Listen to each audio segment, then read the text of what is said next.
Hello, happy Sabbath. Nag-iway mi karon. Ug usa sa ilang gikanta ay thank you Lord for the trials. Sa mga pagsubok daw dumating, at sabi ng awit, nagpapasalamat dahil lumalago.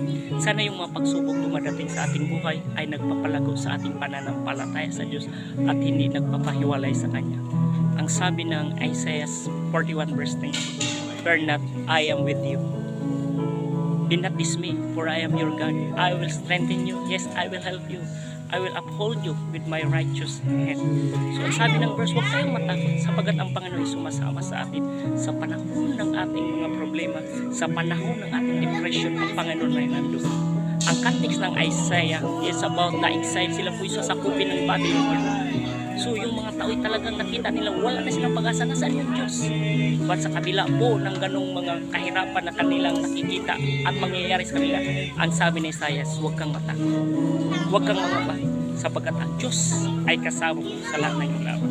Happy Sabbath. God bless you.